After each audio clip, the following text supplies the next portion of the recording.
you. Yeah, feel like I'm at the tippy top of my game, looking down at the rafters. I had to sun these boys, can't leave them blasters. A lot of dudes, just some undercover actors. I don't fall for it, I'm privy to all your tactics. Yeah, so try again, this time take a vitamin. Yeah, invite them in, welcome to the lion's den. And I'm Mufasa, big boss in charge of coming in like a bull. You see me raising the stock up, yeah.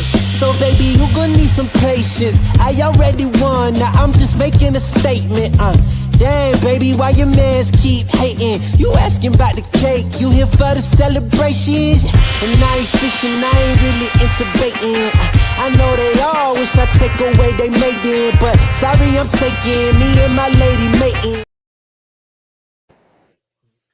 What's up, everyone? Welcome to another edition, a side edition of the JustSayN Podcast, brought to you by Gateway Media 882.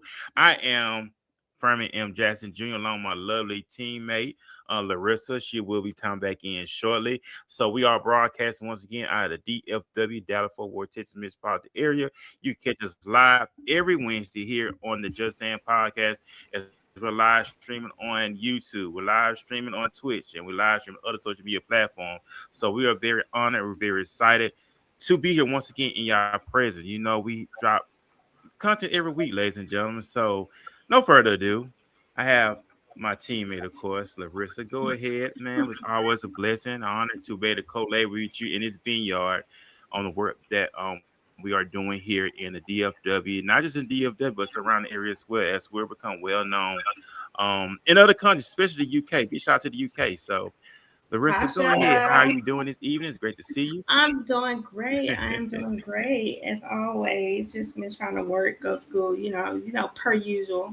The things that keep me running. I got to stay multitasking. Sometimes beyond, I'm glad he's on the show today. Maybe he can give me some personal motivation. Look here, because I'm just like, golly, I'm not as young as I used to be. So this multitasking is really kicking my butt. So, but hey, I'm Laresa, aka Lo, with the JustSayN Podcast. Remember, guys, thank you for joining the show. Don't forget to subscribe. I know we get viewers, the viewership is there, but please subscribe, like, share, the whole nine, okay? You can follow us on Facebook. You can follow us on Twitter. You can follow us on, I said Twitter, it's X, sorry, on Twitch. You can also follow us on TikTok as well. So we're bringing you guys a great show today. Thank you, Dr. Pierre. Is it Jean-Pierre? Okay, great. So thank you for joining the show today. I think people need to hear your voice, and especially when it comes to being inspired and motivated, that is what's important these days. A lot of people in our community, especially the young community, I noticed that it's definitely different from my generation, the Generation X generation, where a lot of motivation wasn't spoken. And so we felt like it wasn't necessarily needed, although it was needed. So it's a blessing to have you here. Hi, and good evening to you. Thank you for joining the show. But once again, y'all, please like, share, subscribe. We are here every Wednesday at 5 p.m. Okay, we are here to bring out the community, not just in Texas and the DFW area, but every state, all across, okay? Nonprofit agencies, you name it, authors, small businesses, and right now we're looking for sponsorships. So let's get that out there as well. Man, awesome stuff, and a great rundown, Laresa, as well. Like I said, we are excited to be with y'all one more time on this great Wednesday. It is July the 1st, and someone very, very special to me has a birthday coming up this weekend. 46. So yeah. Happy birthday, happy early birthday to you as well. It's many, many blessings upon you as well. So hey, you know, your birthday this weekend, and make sure we celebrate you and celebrate your greatness, ma'am. And Not saying to be saying it, but saying it because you mean it, you worth it, right? And I mean what I say. So big shout out to you as well. Your Oh, birthday this coming Sunday. So it's always good things. So big shout out to everybody that's watching and everything else. So we're excited. So no further ado, we want our hi. guests to go ahead and introduce himself as well. So go ahead and do yourself, JJP. Like I said, like, I won't butcher nobody's name, so I'm just gonna use your initial. So, Mr. J, Dr. J, how you doing, sir? Welcome to me and Laresa. Welcome you to our platform. Walking the ways. Just saying podcast. We got so many platforms we got going on. So, excuse my. Anyway, welcome, sir, to Just Saying Podcast. Thank you for having me, man. It's an honor to be here with you guys. And go ahead. You got a very impressive resume, sir. This is about you. Yes, It's about you yes, today. it is. Go ahead, let's start it up. Yes, let's go ahead and let's break it down, y'all. Look, we are adults here. We need this here. Break it down. Who are you, Mr. JP? Look, let's go on. Yeah. JP, who are you, JP? This isn't an interview for a job. Who are you, JP? What do you do? Yeah, I'm Dr. Josias Jean-Pierre. I'm a mentor, educator, and author, a national, international award-winning author, a speaker, a youth advocate, someone who goes on the elevator on a daily to make sure people get equipped. I call them the 3 E's: equipped, empowered, and elevate to walk fully into whom God created you to be with no limits. Teaching people that their pain can turn to purpose, their mess can turn to messages, and their test can turn to testimonies. Man, that's good. very, very impressive. What made you want to? Yeah, to get into that. Well, like what drove you? So my first 13 years of my life, I'm a PK. I'm a preacher's kid. My daddy is a pastor. But my first 13 years of my life, I was battling epilepsy, seizures. I was in the hospital bed my first 13 years of my life. And no matter what the doctors said, my parents always had something different to say. They believe in the word of God for themselves for so long that they said, hey, no matter what the human people say, God said something different. At 13, I became epilepsy-free in the hospital. The doctor told my parents that, hey, if you want your son to become seizure-free, your son to have open-head surgery. Right in the hospital bed, I heard a loud voice saying, I'm delivered. I woke up from the hospital bed and went home, took all the medications in the cabinet, threw it all in the trash, believing the voice I heard was God's voice. And ever since that, I never had another episode of epilepsy. After that happened, I started having dreams of international national impact. I started having dreams of books being written and it's being spread all throughout the world, of impact being made. And I just believe that what I saw via dreams, God was showing me the vision of my life. And even though when people looked at me, they saw a young man who stuttered, an ESL, ELL, a young man who was in speech class from K to 12, someone who could barely understand what's being said. So people saw the setback and said, "It'll never be you." And I just chose to firmly believe what God showed me at a young age, and I ran with that. So when the vision was 4 years old, that was my first time speaking on the national stage in Kansas City, Missouri, in front of doctors, lawyers, educators. I wasn't looking for it; it just came to my doorstep, and I said yes to it. That's excellent. That's an excellent Yeah, story. My mom suffered from epilepsy when she was young as well.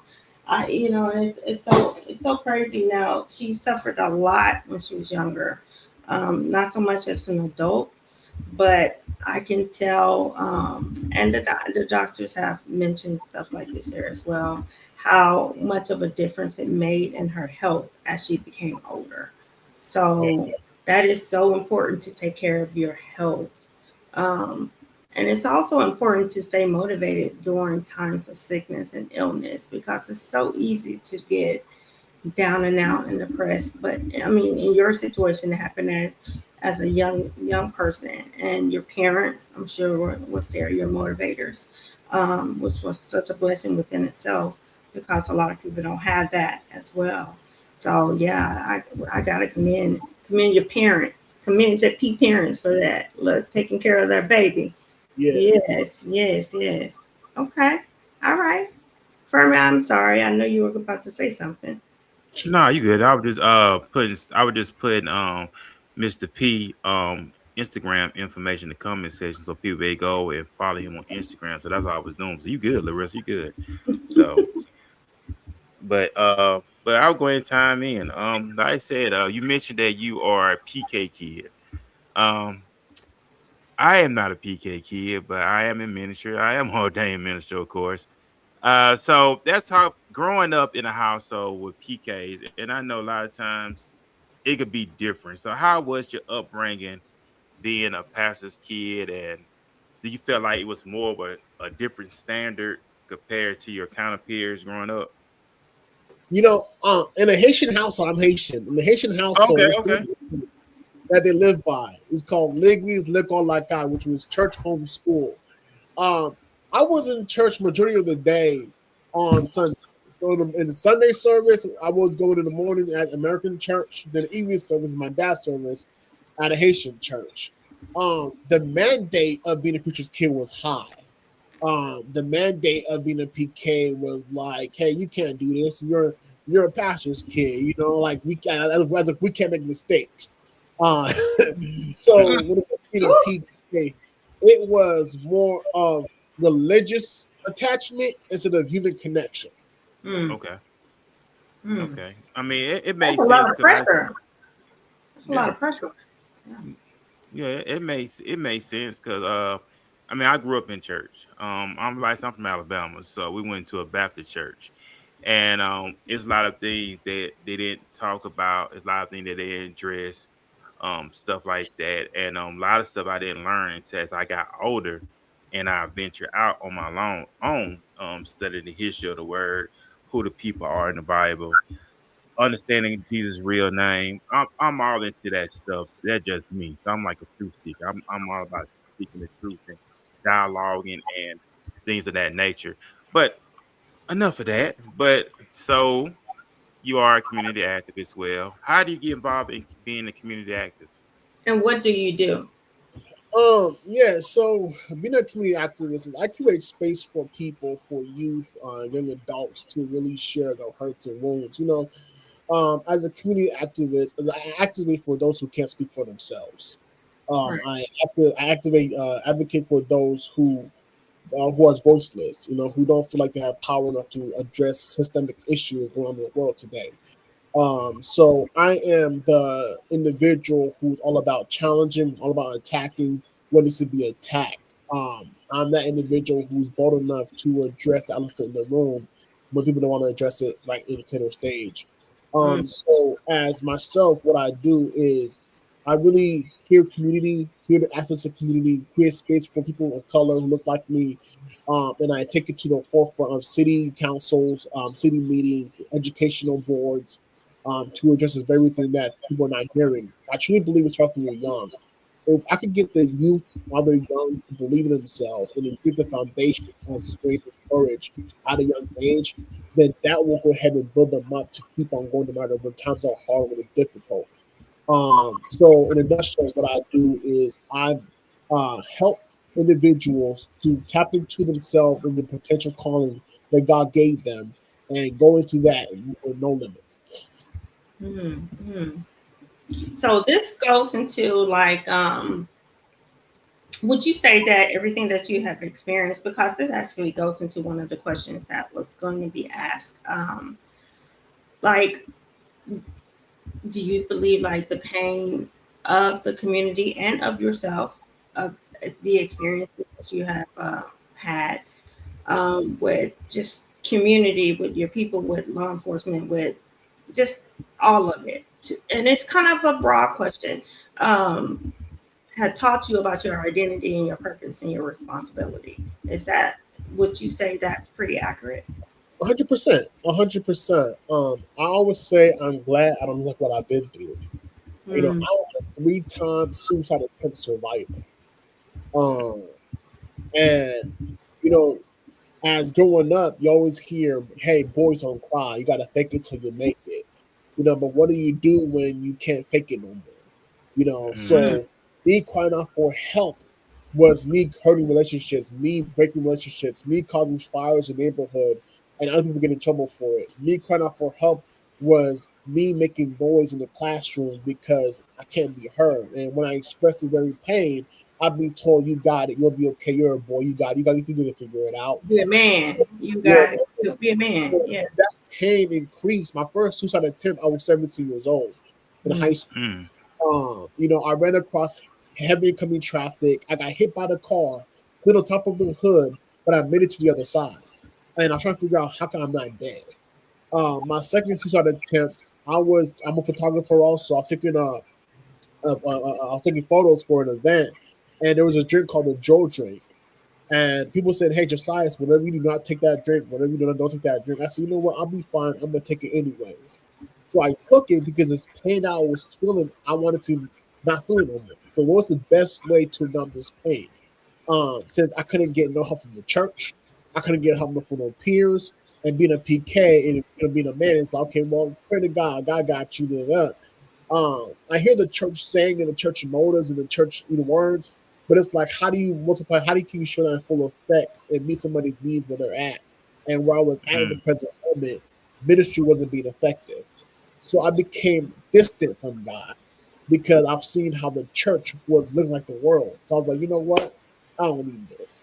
So I took this Joe drink and I woke up in the hospital bed at St. Francis Hospital my mother was working at. So my mother had to come see her son in breathing tubes, fighting for his life.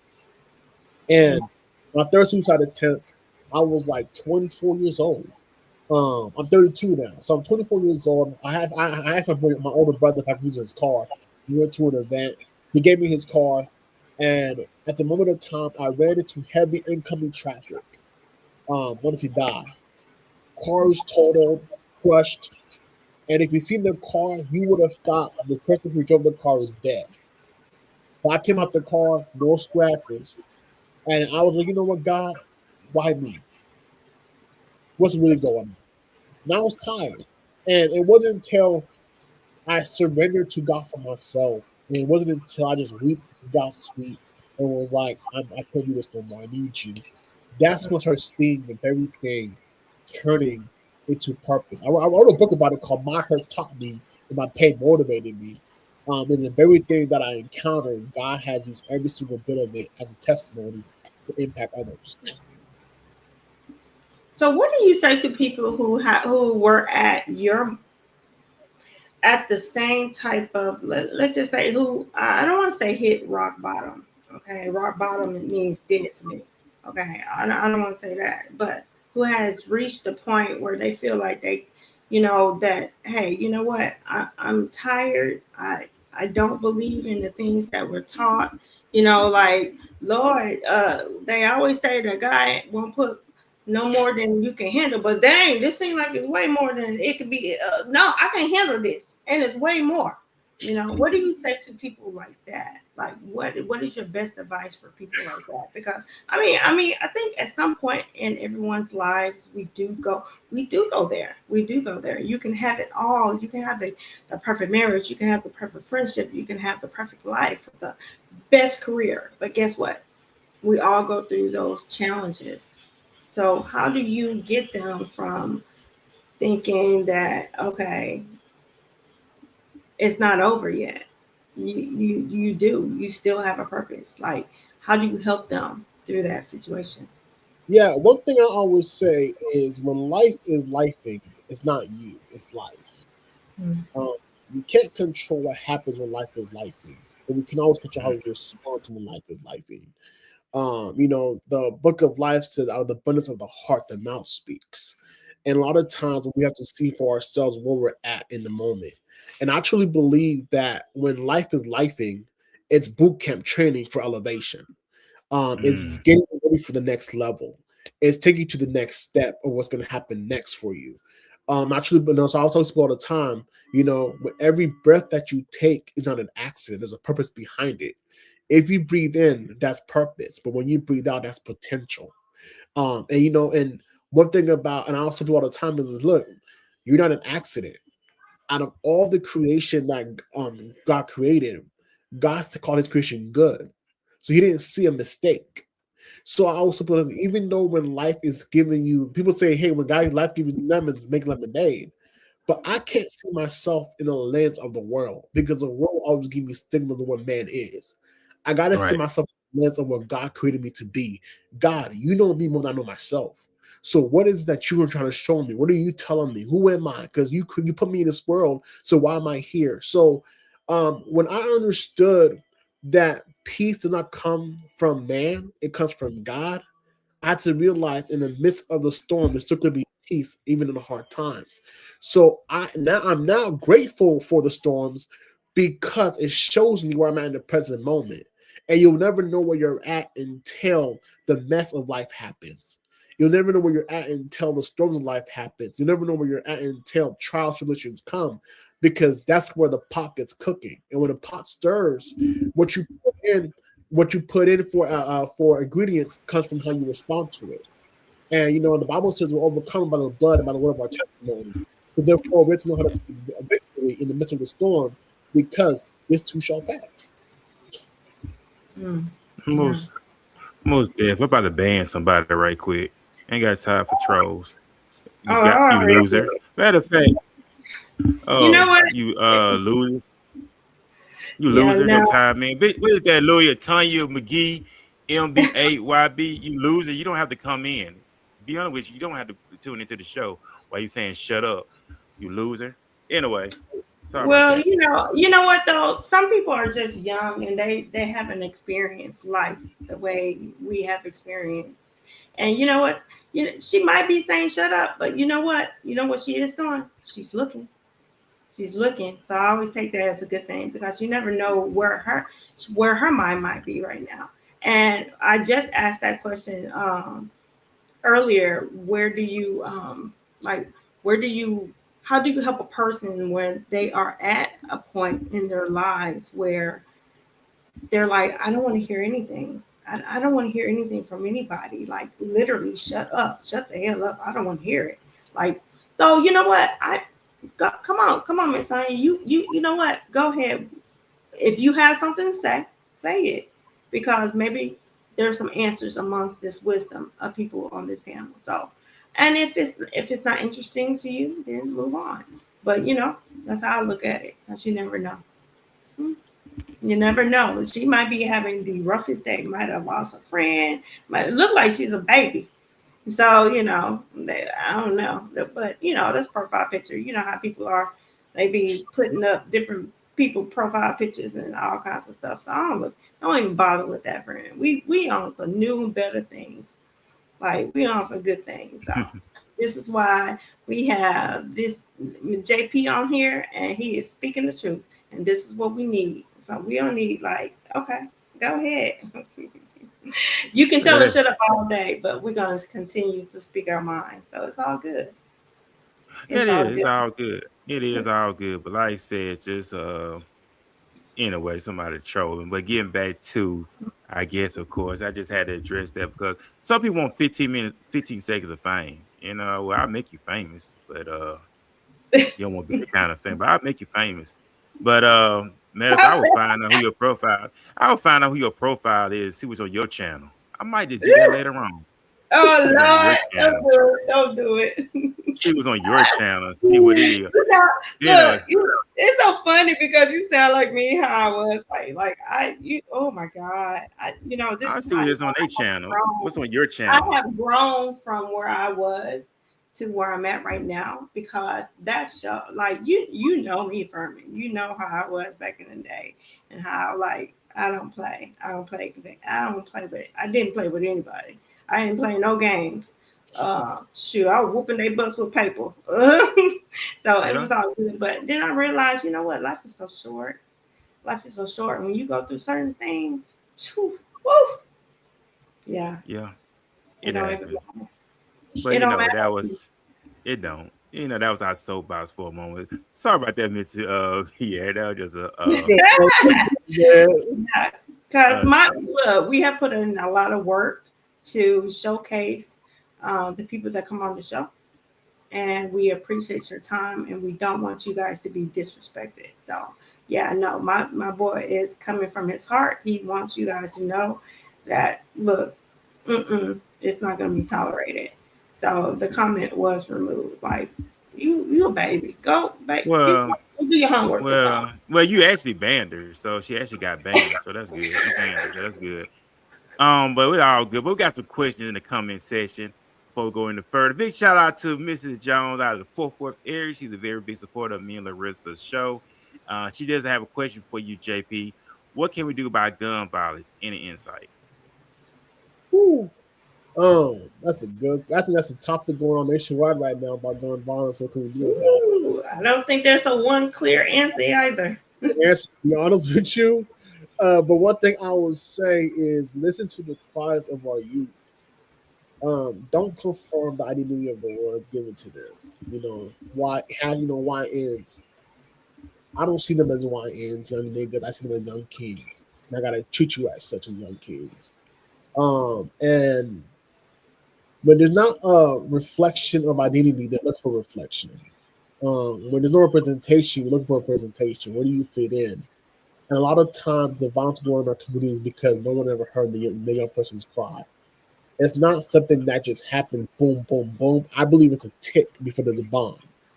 Time was ticking before the bomb exploded. And the best thing I will say is let's start showing love, even if you don't understand the struggle. Let's start being present, even if you don't understand where they're coming from. Being present is the most effective way to make change. I don't have to give you a response. I can hear you out, though. I don't have to understand your backyard, but I can show you empathy, though. And a lot of times, I feel like, when it comes to the part of gun violence, there's not really one clear answer, but I'll say this. What would you want somebody to do for you when you're hurting? How would you want someone to show up for you when you're in pain? And how can we create space for healing so blood can stop shedding our neighborhoods? I'm glad you brought that up. Like I said, we are in law enforcement. Laresa was in law enforcement. She left after 25 years at the sheriff department, but I'm still working for the sheriff department, and we worked around a lot of mental health inmates, of course, and still we got a lot of young boys that's coming in with mental issues, whatever. I remember it was this. I was working my floor one night, and it was a young man. He had no longer be probably like 17, 18, had to be 18. But he was doing a lot of this banging. Like we have metal doors and a lot of the inmate, they would kick, eventually they break the glass. But anyway, but this young man was broke the glass. upset. He had about 3 reports that night. Well, he didn't actually break it. He was really fussing at the other officer because what he was doing, he was crying out for help. So he was upset with the other officer. I came and talked to him, and I just listened to him. And eventually he calmed down, and he started talking to the other officer. And he went. This young man went from talking to crying to laughing. And to this day, when I see this young man, he looks really, really refreshed because he had let that stuff out his system of what was going on in his life, right? And a lot of times we want to shut these young people up, but these young people are hurting because we all been there before. You're right. You're absolutely right. Mm-hmm. And when that young man wanted to let it all out, he felt a whole lot better because of the frustration, the disappointment, the bitterness that they go through, and what they want to do, especially men of color, or what you want to say, they want to throw us on medication. I remember a while back, I remember when I went through my divorce, in the process went through my divorce, and I had a bad anxiety attack when I was at work. This was when I was living in Mobile, and I was feeling bad. But anyway, when I went to the doctor, I told them about it. They want to put me on anxiety medication. They were saying you suffer from anxiety. They want to throw me on this medication. And I remember it was these in this bottle, and it was pink pills. And I never took it because I said, you know what? You're not going to turn me into a zombie. So I knew that was my sign of getting away. I never took that medication day in my life. I threw that medication away because I knew eventually that medication was going to do something to me mentally. So I never took it at all. But when you had brought that up about the medication part, that medication, they want to try to make us zombified. And I'm not going to be no zombie. I'm not going to walk around no zombie. I'm not going to depend on this pink pill. I remember to this day, that pill was pink. And I never took it. I never took it. Friend, what was it? They were saying something about anxiety, some anxiety attack, and like I said, I was going when I went through my situation at the time. I was all over the place. And they want to put me on that medication. I never took that medication. I told my dad about it, and I know my mom and stuff. I was not taking that medication, and I don't take it because nothing messed me up. So yeah. Well, So he made me when he brought that up, it made me think about it. Well, you know what? It's so funny because had you asked me this question about medication, I don't know, 10, 11 years, I was completely against, particularly just throwing people on medication. I mean, I'm still against just throwing people on medication, and I was more against taking psychological medications. But as I've gotten older and the more things that I have learned, sometimes you do need it. Sometimes you do need it for that time. And it just depends on what it is. I don't think, it's the over medicating part that is the problem. Especially when there are doctors that are not your primary care physicians, are not your mental health care facilitators and liaisons that are giving you these long list of drugs, and you don't know what they are, and you've never been on it, because they will cause you to have all types of side effects. But I do believe that when a person needs something at the time, I think it's okay, as long as it's monitored, as long as you're able to get that help at that time, because anxiety is a big deal. Like, you can literally, you can have a freaking heart attack. And it literally makes you feel like you want to die. Like, if a really bad anxiety attack will make you feel like you want to die. When my brother passed away, I had an anxiety attack that I did not know I was having. And I felt like I was going to die. I could not breathe. It was horrible. It was a horrible feeling. But I was grieving. I was grieving at the time. And of course, being the older sibling, I had to try to keep it together for everybody else. So, I remember my mom, she lost a child, of course. And so I saw her downfall. I saw it. I could hear it. I heard it in her voice. And I was like, golly, Mama, you need something. You need something. You need to talk to somebody. So first we did psychotherapy. We did the talk therapy. Try to do that with the family. But sometimes you need to take something. And when she started taking something for her anxiety, it helped her 1,000%. So I was like, yeah. So my whole, I was more of the homeopathic type of person. But even that have its limits.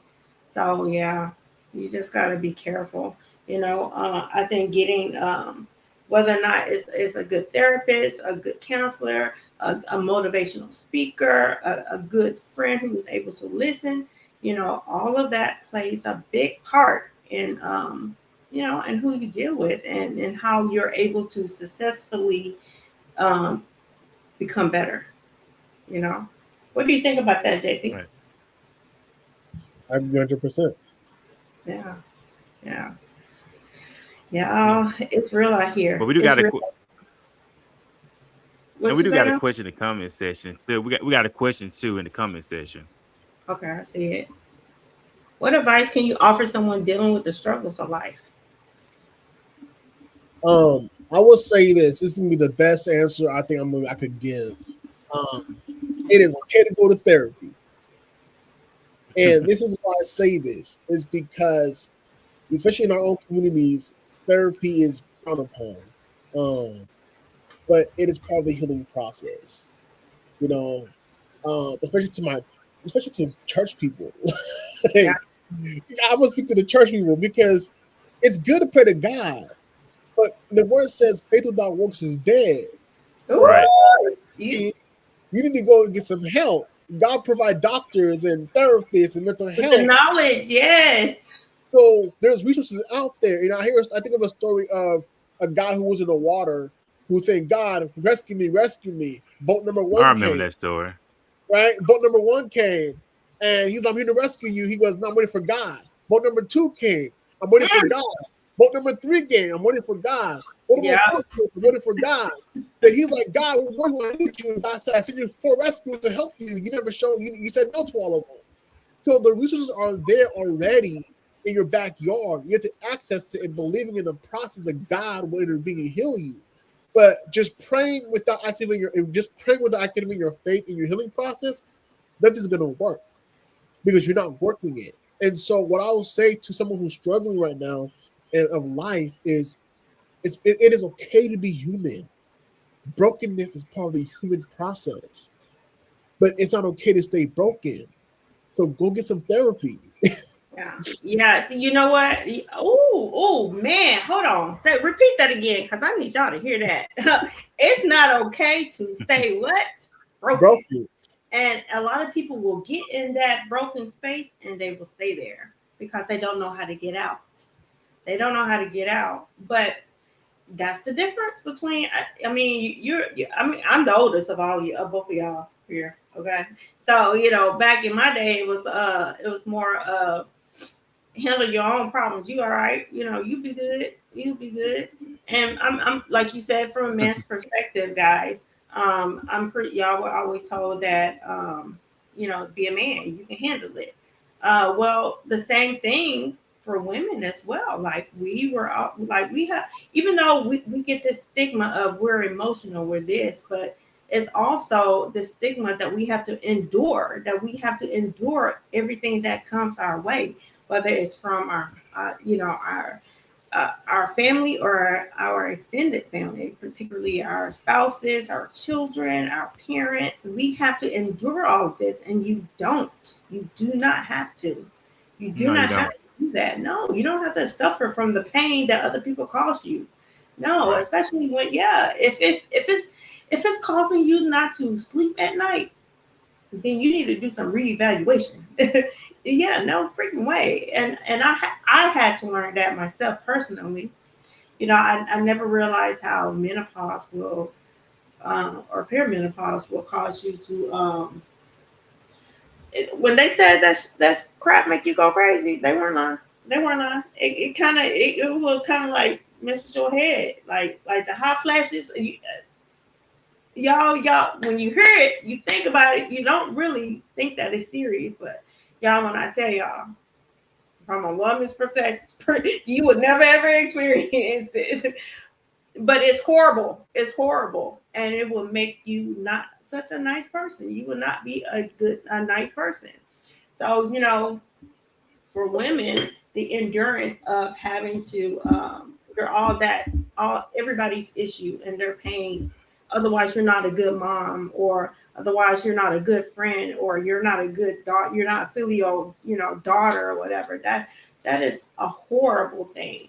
And I'm with you, and that I love that story, by the way, because it's so funny. The one story in the Bible that I always remembered was that one. It was that one. And that's why I used to always talk whenever I talk to my grandparent or my grandma, my granddad, and my mama now. I said, God did put knowledge in people to help us. That's the whole point. That is the point. So take the help. Yeah. Take the help. Like, what are you doing? I take agree. The help. Mm-hmm. Yeah, I agree. We got another comment too in the comment section from Mrs. Jones. What did she say? She said, what gives you such boldness? What's your educational background and who inspires you? What gives me boldness is my identity in God. We are the gods of this world. The Bible says that He created us in our image. So we are the little gods in this world. So that's what gives me boldness. Understanding my identity in Him, who I am in Him, is what gives me the courage to stand bold with confidence and conviction and say what I can say, because it's Him doing it, not me. And the second part of the question was my educational background. So I got an associate's degree in communications, a bachelor's in communication with emphasis in ministry, and then I received an honorary doctorate in 2024 from Trinity International University in business philosophy. Okay, Absolutely. Yeah, awesome. your educational background is definitely there. Yeah. I'm working on my bachelor's in psychology. Speaking on psychology, y'all, man, when I tell y'all, whew, yeah, I feel like I need to talk to a therapist right now. Because good grief, what the hell, Lord. I need to talk to somebody right now, y'all. I'm telling you, it's a lot. It's a lot. Shoot. Even studying case studies, that can be very that when you hear how they have come up with this model of how they treat people, like it's like it will make you think about psychology in a whole different realm. Now, mind you, I took a lot of psychology courses way back in the day, but I think because I go to GCU, which is a Christian-based university, it's a little different. It's a little different.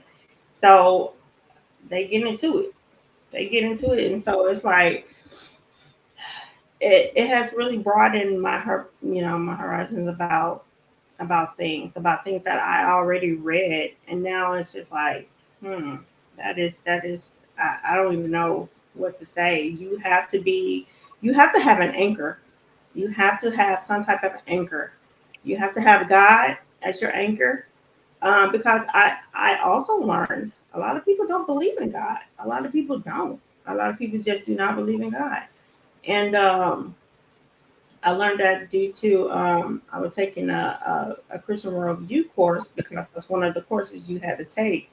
That's like one of their courses, prerequisites, and I didn't realize how many people that just did not believe in God, but they were going to this Christian university now, and so I was just like, wow, I found that very interesting within itself. You don't believe in God, but you go to a Christian university that is known to be a Christian university that is heavily like if Grand Canyon University is a heavily based Christian based university. Yet you don't believe in God. So I find that very interesting. I mean, I believe in God 100%, but I do believe that there should be a barrier when it comes to school, and maybe it's because that that's what I was taught growing up. I don't know. Even though that, yeah, maybe that's why, because our foundation also molds us to who we are. Um, just like our past, just like your past, um, has led you to your career, JP, and what you decided to do. So I think it happens a lot. It's very interesting, but you do Yeah. have to have an anchor. So so since Mrs. John got into it, so I got a question. So how do you define the strength or define strength as a black man today? Oh, how do I define strength as a black man today? Yes. Knowing when you're struggling and saying I need help. You say what? Knowing when you're struggling and saying I need help. Mm, And the reason why I say that is because it is, our culture, community, asking for help for black men is considered weak. yeah. So being able to break the stigma of manhood and doing the opposite, I call that strength. Mm, You know what? I'm Because glad you brought that up. Go ahead and finish. Go ahead and because finish. we think of strength of just muscle and physical and stuff like that, but the powerfulest tool we have as a human being is our mind. If Yeah. I can control your mind, I control everything about you. But if my mind is stable and it's right in the right mental state, right condition, you can't control me. So mm, I can be able to say, hey, knowing that in my weakest point, they say, hey, I need help. I consider that strength for a man, as a black man. mm. Yeah, in Wow. other words, it's showing true humanity. Just acknowledging where you at, and we all slip up. We all make poor decisions, but it takes a, a humble man to admit where he falling short at, where he falling weak at, and to admit where he at. So I like that. True. Have we understood manhood? Have we really learned manhood? I mean, have we really, really learned manhood? Because that's something I question myself on a lot of times lately. Understanding the role of a man, not just the man with the world portrayed, but have we really understand who a man is and how he's supposed to operate, how he's supposed to function. So when it comes to our women, at one point we was taught to protect our women, protect our families. We don't see that more nowadays. It's like it's divide and conquer. It's like you see males versus this, and they're putting down women. And I look at it for a man perspective. You gotta take accountability for your own actions, sir. You can't point fingers at her. You gotta look at yourself like, woe is me. And I see a lot of that time. I see a lot of finger pointing, but I don't see nobody want to take responsibility for their own actions. I'm speaking from a man. I know that everything starts with me first. So I'm all for take responsibility for myself. Going back to the drawing board. Did you play sports growing up, JP? I did. All right, you know, if you play sports, the coaches during practice they would have a film room. The Yep. film room was to show the things you mess up on, and they will work on that to correct it. I believe, in my own opinion, as a man, speaking from a man, that we need to develop our own mental film room to go back what we did wrong and correct it. It's like, how did I approach my partner? Did I say something out the way? I need to replay that back in my mind to say, you know what? Let me fix that. Not just talk, but let me fix that. And that's what we have to learn how to do. That's just my opinion. I just want to throw that out there. But developing that mental film room to go back to correct it. We all in the business of being corrected. I love correction. And I tell this to religious all the time. It's all about inspire, motivate, and hold each other accountable. And I tell her that all the time. Hold me accountable. When you hold me accountable, that helps me grow up as a man.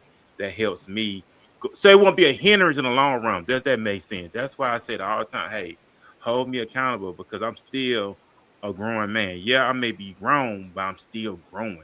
And a lot of things I don't know. It's some things that she know that I have not seen. But it's at the end of the day, as a man, we have to humble ourselves and say, you know what? You're right. You absolutely right what you said. Now let me go ahead and fix it, not to do it again. That's just my testimony. I just want to say, so I'm glad you brought that up. Just really showing the true humbleness as a man. So I like that. What do you think about that, Jeffy? What's your follow up? No, I agree with that 100%. I think a lot of times as men, um, we don't know how to show. I think we show up. We don't show up for ourselves. So it's hard Right. to show for other people when you never put yourself first. You look at yourself. You know, Michael Jackson says, "That's what the man in the mirror." And Mhm. so it becomes, what were you looking at? What You know, lenses were Yeah. it. I do because I want you to answer this question when you as you go along because you know I'm not a man. I'm a woman. I'm glad you're Now, not. I've been told I've had a lot of uh, masculine traits, even though I might look very feminine, but I've been told I've had a lot of masculine traits. Okay, where do it? Why is it? Or no, I'm not gonna say why is it, but do you believe that at some point? Well, I guess my question is this, and I don't want to offend anybody, especially No, speak when your it comes to mind, man. age. Speak your Well, mind. I Speak your mean, mind. because when it comes to age, I believe that women don't only just go through perimenopause. I believe that there's a stage of men where they go through what I call menopause. Okay, because they go through this change, and it's almost like night and day. And where you see, and I've seen it in so many marriages, so many relationships where where they get insecure and they might, go buy a brand new car or a fast car. Or they might go get a young chick, whatever, to I don't know, to live like their youth or whatever the case may be. Um, or they will be in a marriage or a long term relationship for years, and then all of a sudden change because they saw some young buck talking about how their woman's supposed to be. You know what I'm saying? Because you mentioned something earlier about this thing. Yeah, I think we all go through some form of pause. You are exactly right. Yes, ma'am. You are exactly right. Because I noticed that because remember when I asked you what the red pill, blue pill was, I didn't understand what the hell that was. I was like, what is that? And so I had to ask Ferman. I said, what is that? Like, do you know what that is? Because I don't know what it is. I had to ask my youngest son what it was. He gave me some explanation about what it was. And these other lingos about this other stuff. But what I did notice was a lot of older men were using this excuse of these platforms that spoke on relationships, and they were ruining their marriages and their relationships, their long-term relationships, because I don't think you need a marriage to have a long-term relationship either. But you are losing your friendship. You're losing your partnership with your partner, with your chosen partner, not your children, not your your mom or dad or your sister or brother, but with your chosen partner that you decided to stay with for life. You have completely changed because of what somebody else have said. Although you might have known what that person might be or might have been for forever, but all of a sudden it's not right. So with what he was talking about earlier and the question that I'm bringing, the statement that I'm bringing right now, how does that all fit together, and what can men do to distinguish what could be besides just, okay, well, let me figure out because people don't know how to look in the mirror and be like, well, I think I'm wrong. Because when they look in the mirror, they be like, oh no, I'm right, and you are wrong. You know what I'm saying? And it takes a lot for a person to admit that they are wrong versus say that they're going to always think that they're right at the end of the day. Yeah, I'm guilty of that. You know what I'm saying? Unless somebody, be like, nah, you done messed up. I'd be like, yeah, you're probably right. So, yeah, you're probably right. Well, let me step back then. I'll admit it. I don't want to admit it, but I'll admit it at the end of the day. Look, I'm scratching my ear like, God dang. But yeah, so with that being said, floor is all yours, JP, because I want to hear this.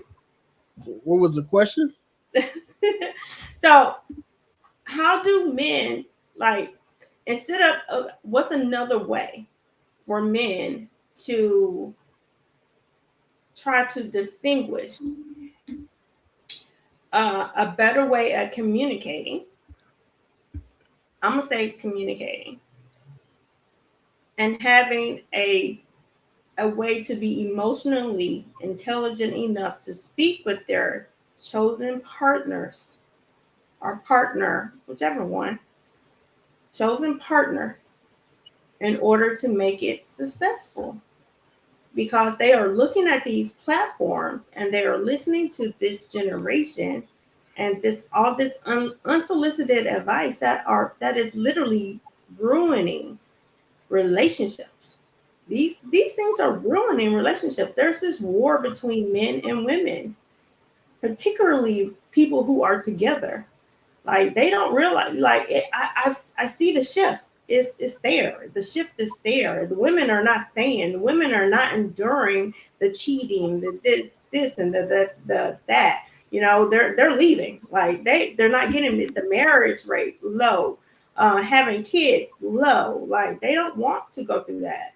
They because they don't have to. Because they don't have to. I think with that, it'll have to start with being healed in every stage.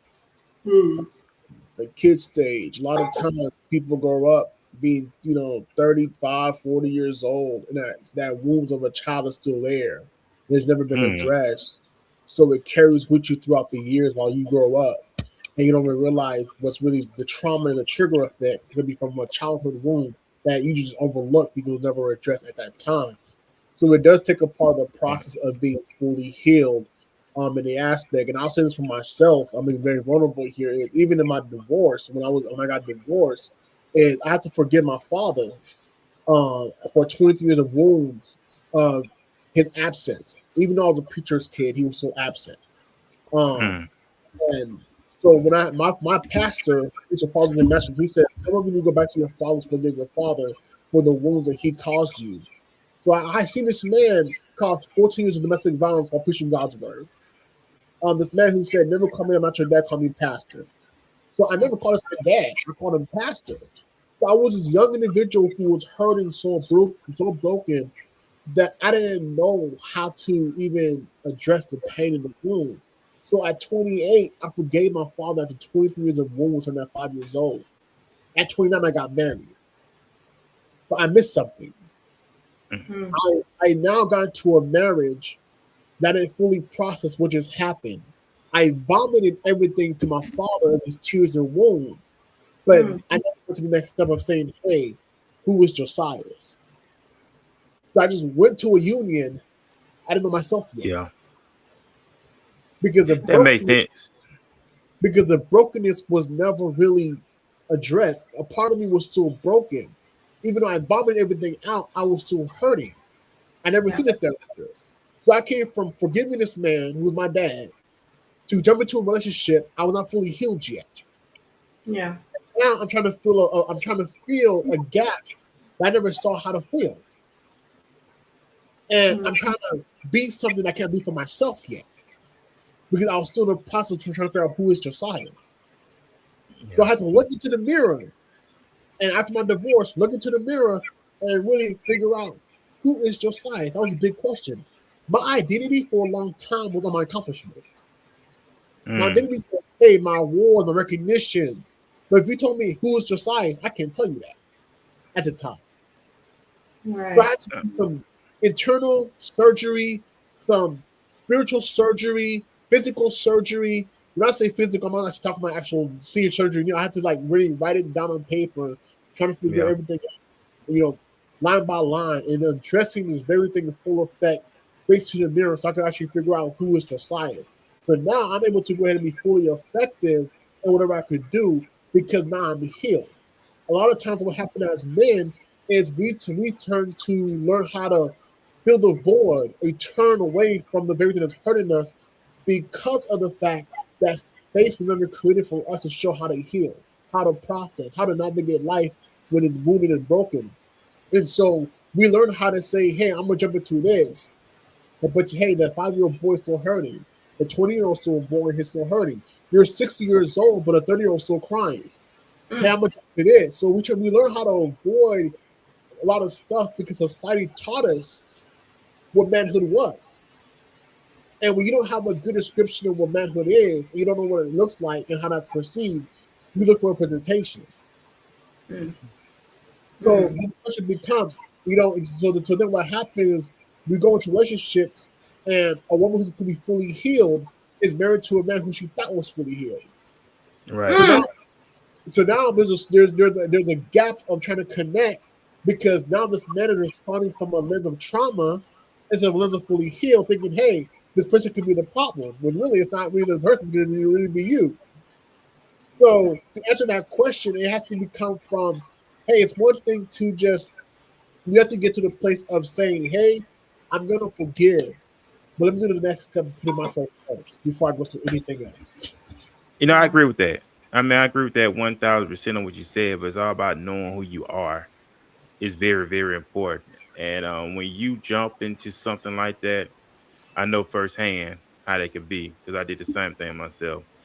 When you jump from living at home into a marriage and you don't know who you are. I've been there before, been and done that, wore the t-shirt, so I know how it is. And just not knowing who you are, it's not fair to that person or anybody else, right? So I do believe in get to know yourself, learn yourself, be married to yourself. And I said, my divorce got finalized in 2017. So I know how that is. Because when I went through my divorce, my main priority was to learn who Ferman is first. And my dad taught me that. When I talked to my dad about when I went through that, my dad told me, he said, son, you did get a chance to experience life. You went from home to jump into a marriage. And I know I should never did in the first place. You know, you had that feeling in your stomach when you know something ain't right, but you do it anyway. And that's that feeling I had. And that's that feeling I had when I actually got married. Yeah, and that's the feeling I had, and I should never did it. it cost me. It cost me time. It cost me peace. It cost me everything. But like I said, when I went through it, my main priority was to get my life together, learn who Ferman is, and have my priorities in. Because at the end of the day, I don't want that person who I'm supposed to be with to go through what I went through. Because that's not fair to her. That makes sense. Because I said I want to be able to get a better version of Ferman to her. A lot of times we get a better version to the wrong people, but it's not fair that the right person that you never seeked out before, but that person just there, it's not fair to her to have the scraps when you better get a better version of you. And that's something a lot of people been divorced. What's going on? This is a divorce show here. Somebody said after divorce, I had to learn who I was. I mean, yeah, I wouldn't say it's tough, but I remember when I was at work, and you never judge a book by its cover. And I remember I was at work. And this was when I lived back home in Alabama. And I was at, of course, working in jail. I had my wedding ring on. I had my band on at the time. And this guy didn't know me from Adam. He said, "You got married out of season. It wasn't time for you to got married yet." And this guy didn't know me from Adam. He just so happened seen my band on my finger when I was doing a round. Of course, got to do round, got to check on the inmates. But he told me, he said, "Jazz, you weren't supposed to got married yet. You got married out of season. You weren't supposed to got married yet." And that made a lot of sense because he said God wanted my full undivided attention at that time. But he said, no, God's merciful and he's forgiving. That gave me my answer right there because I did. I jumped in something I wasn't even ready for yet. So I'm glad you brought that up. It's so crazy because I'm still married. Okay. I've been with my husband since 1998. Okay. Literally, he was like my third boyfriend. And we separated. Now, during the separation, I'm still actively with my vows because initially it was like towards vows, towards him, towards me. But then when I realized something, I was like, no, it was more. I made that promise with God, with myself. So I was like, okay, this is why I'm doing that. But then I realized, I do know that people change because we were best friends. This is how our relationship lasted so long. And we were like the envy of all, like we never argued. We never really did anything. It just during that I don't know, that 10-year mark within that 40s, that's when it happened. And I think that is a hard 10-year. Those that from 40 to 50, I've recognized that there have been a lot of couples that don't make it. They don't make it. And so, it's a hard situation. So I'm not there. I have never been divorced, but I do hear stories and, I've done a lot of affidavits for because I'm a notary. I've done a lot of notaries for divorcees, and I will see their reaction when it comes to how they deal with each other. And I was like, God dang! And I remember you said that feeling. I remember. Now, mind you, it took 7 years before I even got married. And I think initially I didn't want to. It was something in me that didn't want to at the time. I just felt like I was young. I felt like I needed to do other things. But, you have to, the lesson I learned was it doesn't even matter sometimes. Like people will change. You're going to change. You change yourself because I know I did. And I was not the nicest person. She said, I was 43 when I got divorced. So I understand, baby. I'm here. I'm here with you, sweetheart. I'm here. And I still have, we have not signed any papers because, look, I think I spoke the devil up. Lord Jesus. Boy, I swear, boy, the devil be calling. Oh, Lord.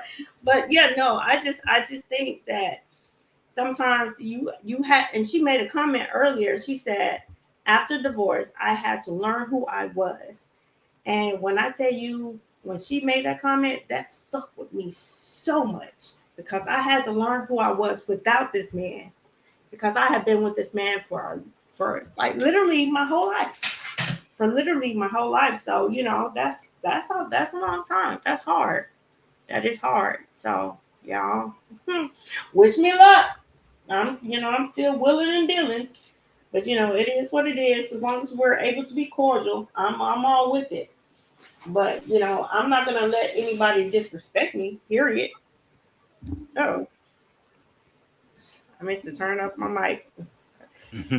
I'm not gonna let nobody disrespect me, and I think I'm at that stage. But and I was initially bitter. I was very bitter at the beginning. So, but now my bitterness is gone. It's like I'm not bitter, but I'm disappointed. I'm disappointed because no one wants their marriage to fail. So, you know, I understand. You know, one of my best friends said, "Lo, you have to understand something. Your marriage was not unsuccessful. You raised your children and you have a good family, you have good kids. So it was successful. So you ought to be proud of yourself." And I thought about that statement. Now, it's not successful in the way that I wanted it to be, but as far as our kids are concerned, he's a great father. I would never ever take that away from him, and I would never allow our kids to disrespect him ever. Like I beat them up. Like don't disrespect your dad. I can talk all the kind of crap I want to, but let me hear you say something about your daddy, and it's on. You know, period. Like it's on. But yeah, no, yeah, that's hard. That's a deep conversation. We're gonna have another conversation about that another time, y'all. For real, cause that is like, yo, like divorce should be, that got to be talked about because that's what a lot of people are going through, divorce. You know, I'm seeing way more divorces than marriage. Okay, so we got to talk about that. Yes. Well, I learned in my learn? experience, you have to talk about it. I learned you have to communicate. You got to talk about things. You got to see where we going, where we heading, and how we going to do this thing. And when you don't have that foundation, that vision, that foundation and structure, it's going to fail. So I know we at that time frame, of course. And yeah, that's why I said we definitely got to have our another discussion about this here. I'm so sorry, JP. I wanted to ask you about your book. That was the whole issue about the book. Yeah, I'm sorry. My son outside cutting that grass, baby. And I got something a little emotional, but that grass ain't no joke. I ain't never had no allergy like that. My nose is actually running. Lord Jesus. God, good grief. But yeah, no, I wanted to ask you more about your book. Just can you give us a small synopsis about it? Yeah. So there's a book called My Hurt Taught Me, My Pain Motivated Me. It's a memoir of my journey of the pain turning to purpose, messages, and testimonies. A book of transformation of what the devil meant for evil, God turned it around for the good. That's right. Our Cry for Justice is a poetry book going back from Mother Teresa to Breonna Taylor, inspired by 2020 events of civil unrest. So it's really a book of poems that I wrote. So people who don't understand what's really going on and what's happening, why people are taking these streets, marching over and over again. It's a different generation, but the same outcome. I put it from a poetry so people can see the imagery and the similes and the metaphors. And then I have another book called What is Your Why Behind Your Drive, which talks about really what is your purpose. And I always say if you don't have a why that's bigger than your why not, you'll always have excuses. Right. Yeah. That sounds good. Right. Guys, and where can you find that at? I know it's on. You can go to Amazon.com and just put Josias Jean-Pierre, and it'll be right there for you. Okay, all right. So y'all heard it here, and hopefully we can have a panel about what But I felt like we needed, yes. I think that need to be talked about, because shoot, you could talk about that like a whole shift if you wanted to tell you the truth. There's so many stories. That's why. But yeah, no, for sure, guys. We are at that time point.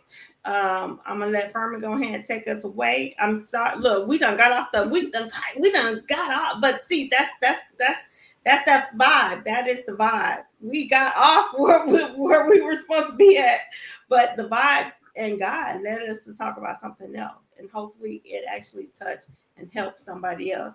If you were thinking about that, or if you have gone through something like that. Yeah. Oh, yes, sis. Look, we need you in there in the comments too, boo. Okay, we need you. I love it. I love participation. I love people that talk. So thank you so much. I love it. But we gotta go ahead, Finn. No, go ahead. No, I'm about to go ahead to say, we July 14th. Are you available for July 14th, JPP, Dr. If you need me, I got you, brother. Okay, well, it's a thing I had called. It's a thing I started with the media. It was called a King's Mentality, and it was a panel of guys who would talk about this kind of stuff.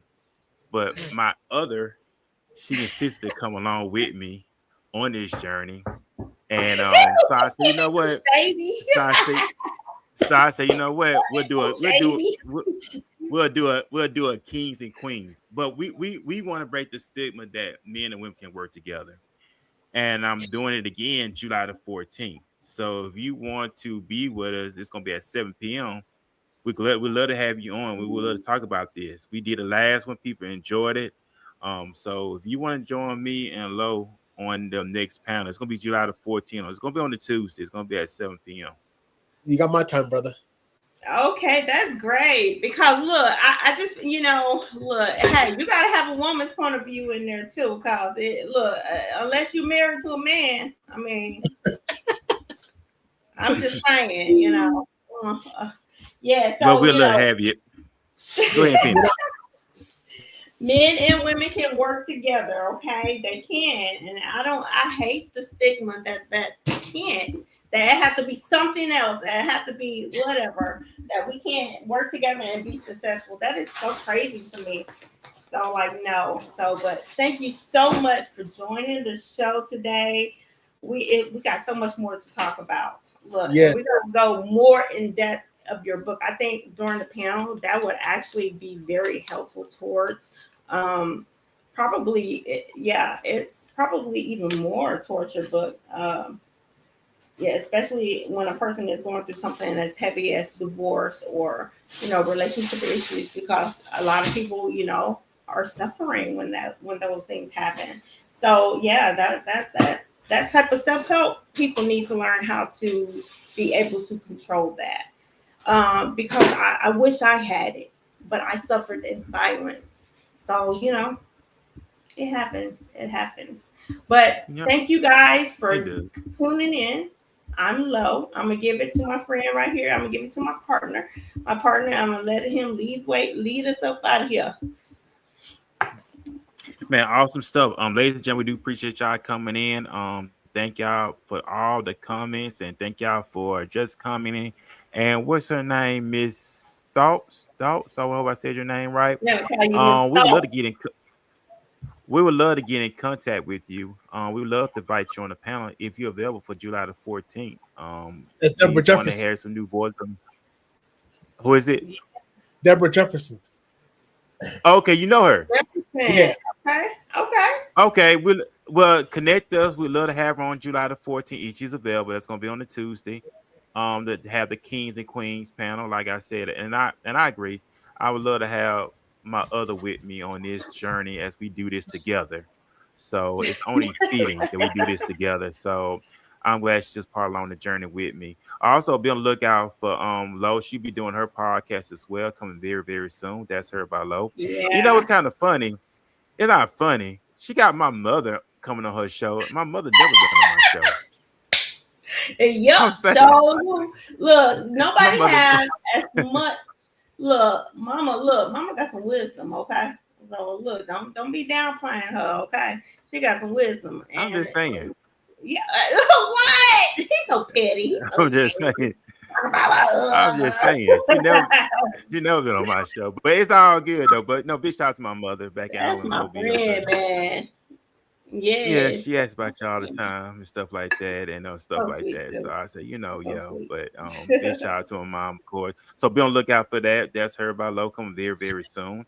Also, we got the Walking This Ways, and we got the Just Saying. So there's a lot of things going on about. I will be doing the Just Saying. I'll be doing Walking This Way Saturday at 11 a.m. This coming Saturday. It's gonna be a 4th of July edition, of course. We got so much stuff going on. What else we got going on? You saw him being petty with you. You don't know the whole government name. But we love to have her on July the 14th. If you want to be on July the 14th, we're welcome to be on July the 14th to share your story on what you went through after your divorce. This is much needed. It's really much needed for our community. So we look forward to that on July 14th. That's all I have to say. So, Dr. J, you have any words of wisdom and sign advice you want to leave with the listening audience? No, be great, go heal, and it's okay to be human. Yes, that's it. Yes. Also, by the way, Laresa has a birthday this coming Sunday. She'll be turning 46 years old. I do listen. You know, my ears are small. I still listen. So she has a birthday this coming Sunday. But he didn't listen to talking, say that little shady little stuff on the side. But I gotta give you a props. I gotta acknowledge you. So her birthday is this coming Sunday. So you do follow her on social media. Give a big birthday shout out to her as well. And always on the people that rock with you. Always on the people that had your best interests. Show love, man. Show love and always uplift them. Let them know, hey, I appreciate you. This is your day. And that's pretty much really it. So that's the only announcement we have for this week. So, Laresa, you have anything you want to share with the audience before you're ready to depart? I know we're saying it, but go ahead. You got anything you want to share with the audience? Since we were talking about, divorce and stuff like this here, the only thing I have to say about that is, hey, I've learned one thing. The two things that I've learned about love. Love can be very fickle. It's very fickle. So it takes hard work. People that don't think that it doesn't take hard work, it does. It does, because you just people change. You will change. If you think you're going to stay the same, you're wrong. You will change. Okay. Circumstances will make you change. Death will make you change everything. Losing a job, finding a new job, coming into contact with new people. Like I said, we're only getting older, we are born to die. That is literally what it is. That's what happens. And when that happens, that's what it is. The other thing is, and it's so funny because I be watching these Chinese dramas and I love them because they have the best sayings. I swear to God, they do. And one of the other ones was, someone said that affection is like spilled water in a glass. Once it's spilled, you can't pick it back up. You can't scoop it back up. And when I thought about that, I was like, dang, that is so true. That is so true. So, and that can change the dynamic of a relationship. So, but hey, that is going to be the conversation, okay? So tune in, y'all. Please tune in. Subscribe, like, share. Catch us every Wednesday on the JustSayN Podcast at 5 p.m. We will have to keep you updated on our next guest. Thank you, JP, for coming in. Thank you, Deborah. I ain't gonna say full government name, but thank you for sharing I'm gonna call you Miss Thoughts, okay? Thank you for sharing all your thoughts because it has been very helpful. And let me tell you, you have been, we appreciate you. It's people like you that make us do what we do. And thank you once again for taking the time out of your day, because you didn't have to, but you did. So, yes. All right, y'all. It's that time. All right. Peace, everybody. Bye. Peace. And we can just dance the night away until we get no more. Shake all the hurt away so you can feel and forget